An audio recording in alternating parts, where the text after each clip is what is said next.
of all, how are you feeling? Because obviously last time you weren't on the podcast because your back was just screwed. Oh, the back is still a bit odd. It's quite uncomfortable sitting down for long periods of time, but we're gonna somehow try and figure out how to sit down for 3 hours for mocks. But we'll deal with that issue when it comes. Yeah, Other than that, yeah, I've been all right. Just yeah, just same old, same old. How fair about enough. yourself? Yeah, no, I'm pretty good actually. Like Christmas was nice. I mean, I revised on Christmas, so it wasn't that great, but like, the actual holidays haven't been too bad. I passed my driving test. So yeah, very happy with that. And yeah, it's been quite a moment to moment, I'd say last few months for me actually. It's been not necessarily like a continuous flow. It's just been start of school, admissions test, interview, mocks revision. Like that's sort of how it's just been. And like I don't know, I don't like it because I would like to actually remember most of the time, but I actually don't. Yeah, It's sort of just been like a blur to me. yeah. I feel as if that's just like school in general, though. Yeah. Like I was thinking about like when you joined in year seven, or just like the year seven school days, or even like prep school. Like I just, oh, you're frozen. Am I? Okay, let me begin that whole thing from the beginning. Wait, what did you say? Sorry. No, you were frozen. Oh, was I frozen? Yeah. Oh, okay. Um, so we're just gonna bring that whole segment again. I think that's just school in general, though. Like everything just seems like a blur. Like the last few months feel like a blur. I can't even remember beginning school that well, Mm. year 13. And then you look to like year nine, year 10, like the whole lockdown thing specifically, it just feels like a huge big blur. And I'm just like, What oh, even happened in that what period? even happened? And then like you look through like I don't know, I was looking through my old Spotify playlist the other day. I was like, oh, I used to listen to these songs in year nine. I used to listen to these songs in year 10. And then it's just like that's crazy how long ago that seems mentally. It was Yeah, only it's only 2 years like two ago. years. Yeah. Yeah. No, that's mental. No, for sure. And I think actually this year's personified that like feeling the most because January of this year seems a long time ago, but it also seems like it was like this. I remember, so my birthday's in January, so I remember my party at my house, and then I remember, going back to school, and then EYP when we started Yeah. EYP in March and did the regionals. There's so much, and I yeah, it's think kind of crazy. I can't believe it. I mean, the other day I was watching there's this yearly quiz called the Big Fat Quiz of the Year, hosted by Jimmy Carr. And on there, it basically just recaps the biggest news stories and stuff throughout the whole year. And like some of the stuff, I was just like, that happened. Like Yeah, it feels like years ago. I think like when there was that moment when Doja Cat at the Met Gala started meowing or something in like the middle of an interview. I thought that was like 3 years ago or something, but that was somehow this year. Or when what's it called? When like New York was orange or whatever in the yeah, news. yeah, yeah, yeah, That was like only a few months ago, supposedly, and I yeah. was like, whoa. And even in like music terms as well, like Sprinter that came out like in the last year, and we Oh all wow. act like it's just been it's been what's it called, been around the block for ages. But yeah, I think it's been a pretty surreal year. I definitely say it's been one of the best years like I've experienced, just because you grow up like intellectually, morally, personally. But actually, I think I've devoted a little bit more time for myself, which means I think I've experienced some development in areas which I definitely needed to. And like I'm Yeah. really happy to say that. And I think for like a broad note for everyone out there, I think it's important for everyone to reflect at whatever point you feel most easiest to do so. But if you can like critically reflect on your past like few months, or I think the new year is a nice time to do it because it just falls in line with everything else. Like it's a genuine physical change in the year. So it's a nice time to reflect. But just sort of critically analyze and judge where you are, and all the good things. It's important to look at the good things and some of the improvements that you need to make, because I think that's really important for a healthy life. And Yeah. yeah, I'm really happy to say that I've done that process myself, and yeah, 2024 is going to look good. I think 2024. Let's hope so. And so Dylan, Yes, for the next thing that I want to do on this podcast on this whilst we look at the year in reflection sure. is do you have your phone near I do you? have my phone.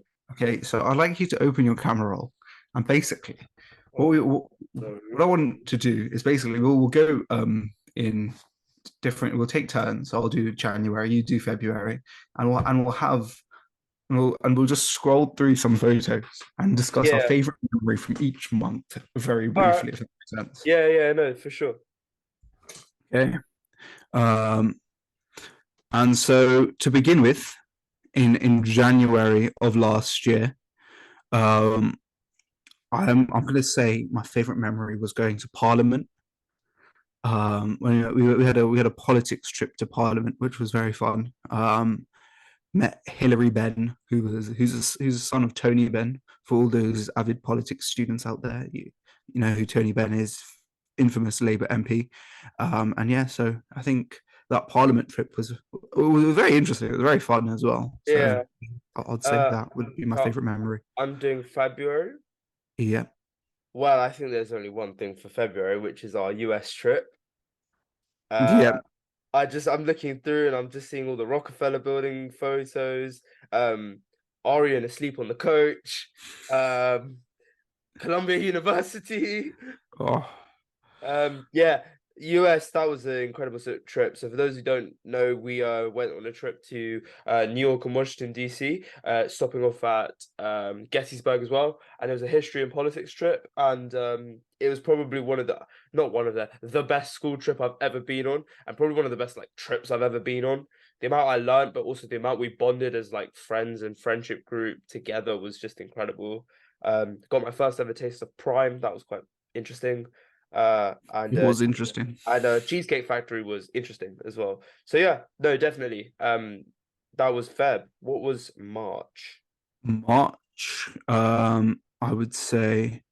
Wait, are we doing joint memories or individual memories? Ah, you could do individual. Okay.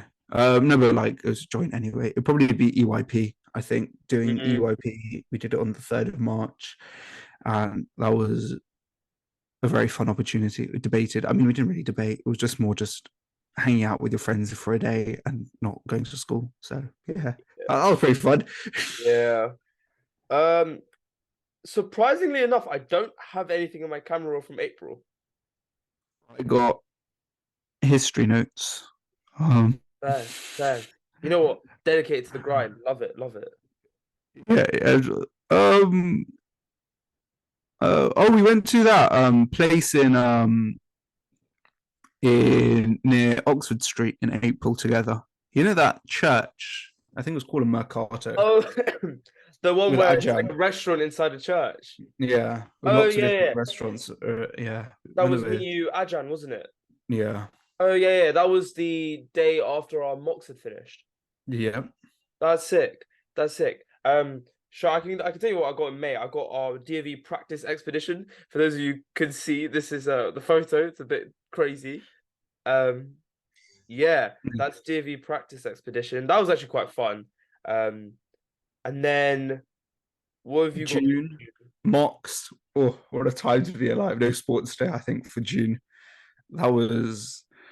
I mean, our house won sports day, so Yeah, it cemented us at the top. yeah, Of I mean, we didn't win, but that's a different issue. But yeah, sports day, I'd say for June is yeah. another. I can't believe it's been so long. It's been Yeah. six. How many months? Uh, It's been 6 months since sports day. Yeah, it's crazy.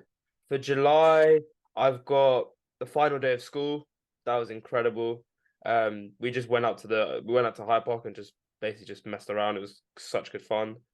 Oh, actually, for July, I've got a different one. It's our stage show that we did for Shishkinj, Bal Kala Darshan. And I got like a photo of everyone who was there.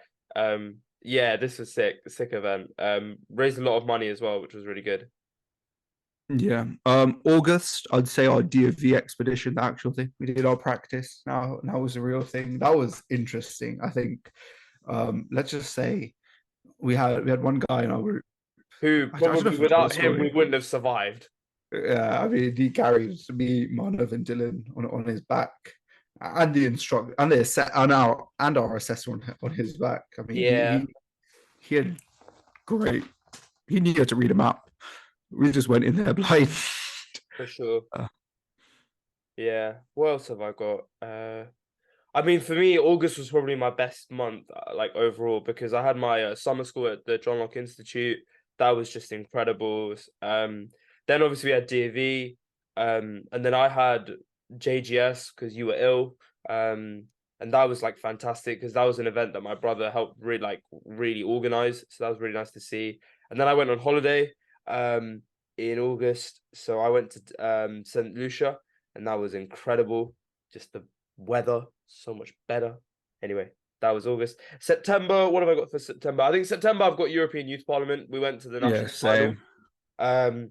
And it was in Liverpool, and it was really good fun. We did karaoke and we sang Castle on the Hill. That was genuinely like just a good laugh. Did we win? Did we come in like the top three for singing that or something? Yeah, we did. I It mean, was so out of also tune. more importantly, we came first in the whole competition. We made Yeah, it through but to internationals. somehow a big fluke. I don't know how. We don't deserve it, but sure. October, sorry, Yeah, Garba season. I think that whole thing was just for it was a sure. lot of fun. And then November, what have I got for November? I think for November, um, I think Diwali. It was really nice. Diwali for November was really good, and yeah, Diwali for sure for November. And we had a mate of ours, Alicia. It was her birthday party, and it was a really good fun. So yeah, those two. And December recording this Zoom call. Yeah, That would be my highlight of December. for me, it would be the Oshawa Games. That was really good fun. Just spending time with my community playing games. So yeah, what a year! It's been very jam packed. I It's mean, been yeah. we've been I mean, doing it but something each month. I would like to say that we've chosen out the best bits and glamorized them of the year. Oh, for There have sure, been loads. for sure. Um, naturally, as I'm sure most of you would assume. But yeah, it's been a really eventful year. But I think now it's time to talk about the year in terms of the student inbox as well. Yeah, We've had incredible guests on last year we welcomed, or well, by the time this is released around this time last year, we would have had our interview with Veer come out. And then a few weeks after that, we had Baroness yeah. Fox. And Uh, then we had Shrav and Joshi MBE. yeah. Then we And had then, Will and Ruby back on. yes. So from that, actually, I'd like to ask you, we'll do this next segment. What have you learned from each episode? So we've done it up until Brigadier Carl Harris, what we've learned from our guests. So I'll go from Ben Steiner onwards. Okay. But Ben Stein, that was a very interesting podcast because I feel as if what he was talking about on that podcast, because he specializes in AI and finance. But what he talked about in that podcast about the future of AI and things like ethics in AI, security needed in I feel as if it rings more true by the day, if that makes sense. Because Yeah. I mean, for us, it does, I feel, because we're not experts in the field and you get revealed news bit by bit Yeah, every single day. you look at what's happening with OpenAI, Microsoft, ChatGPT, all of those like big like sort of units and how it's all developing in the market. It's really interesting. Yeah, so I'd say just the awareness that he opened our eyes to, I would say, Yeah, has been was really good, very interesting. How about brilliant. yourself? Yeah, I think probably more than anything, it was just opening our eyes to the actual true reality of AI, in the sense of I think the quote is it's not necessarily that AI will take over us, it's that it could expose the already large inequality that we have between the greedy rich and some other people. So Yeah, I think that's like a really important thing. Well, no matter what you believe about, rich poor divides, etc., it's what is the actual true power? Where does the true power of AI lie? And I think that's important to sort of look at. And then the next podcast which we had a guest on was about the civil service with Mahek Mehta, Oh, and that was very good. I yeah, enjoyed that that was thoroughly. that was that was really good fun. What did you learn from that? Um, just how complex the civil service is. I mean, lots of people um continually or not continually or say things like just you cut down the number of civil servants because there are too many, but then at the same time you realize the value they add and you realize the actual role and you realize how important it is what they do, and then at that point then you're like, what side are you on? Because I think there are around 500,000 civil servants in the UK, which is a huge number, especially proportional to the population, which is like 70 million or around that number. Yeah, um so I feel as if it it raised a lot of questions, I think, regarding the civil service, about the future yeah, of the civil service. How sustainable is it having such a large civil service? But also, it did solidify, or it did prove like some of the things that they do are true. Like they do work on legislation, they are impartial. I mean, Mahek Mehta was very conscious of not saying too much on either side because she needed to remain neutral as a person, which I thought was very interesting. Even yeah. though she's on a podcast discussing ideas with, quite frankly, children, um, young men, let's say that. She still needed to maintain this neutrality, which I thought was really cool. Yeah. Yeah.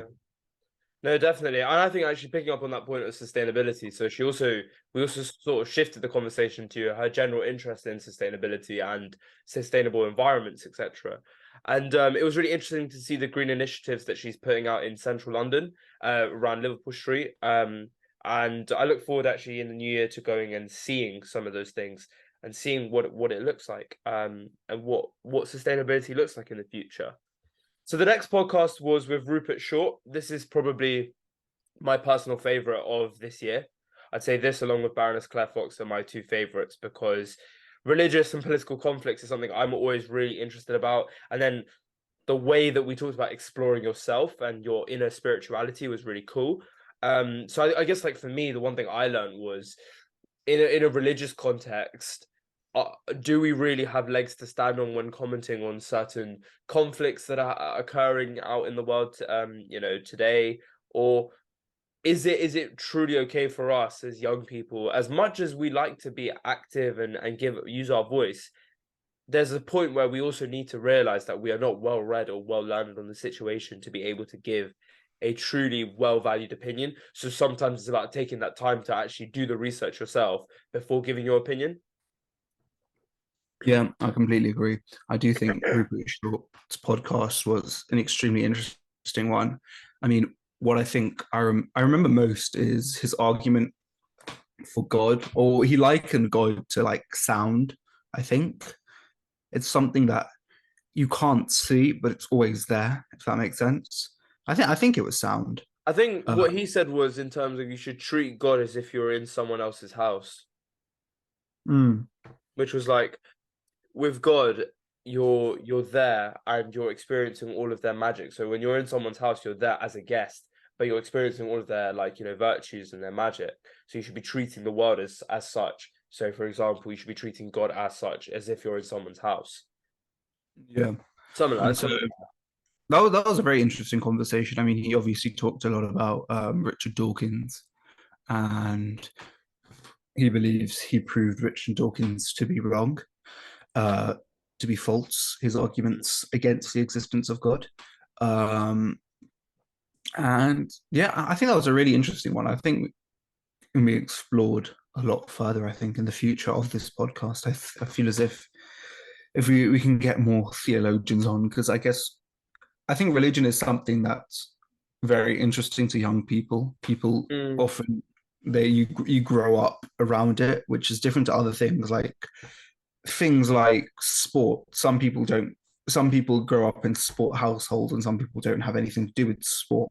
Whilst religion, you either grow up around it, but even if you grow up in an atheist household, you're still aware of religion as a concept and as an idea, more than you would be if you grew up in like a sporting household than you would be Yeah, about like football or whatever. So I yeah, feel as if religion is something that it's ubiquitous. It's something that's omnipresent, but is it omnibenevolent? That's the real question. And so I feel like, as if in the future, we can have a very interesting podcast, hopefully, yeah, yeah, for sure. regarding For sure. And the goodness of religion. the final guest that we had on, which was the last episode, was Arati Shah. And yeah, I've learned a lot from that. I think for us it was more about how we need to be more about opening arms, like opening the gates to certain industries within communities that are taboo topics together, not necessarily harnessing competitiveness and trying to one up each other. And I think that's Yeah, quite important. And I think it was really nice that she rung home that message. yeah. I mean, I wasn't there, but I listened to it, and I think what she talks about just creating a more welcome community. It's something that you don't need much effort to do. You just need to be, or you just need to try and act in your best interests in order to make everyone else feel as if, in order to make everyone else more open and give them greater opportunities. Yeah. And it doesn't stem from particularly much, but it's just making that initial step that can create a chain reaction, which I think was very powerful. Yeah, and I think so. So it's nice to sort of end on that point in the sense of the student inbox this year has been a lot about what we can take away and implement in our own lives, not necessarily what we can just learn about the world. And I think that's the shift that we've made from 2022 to 2023.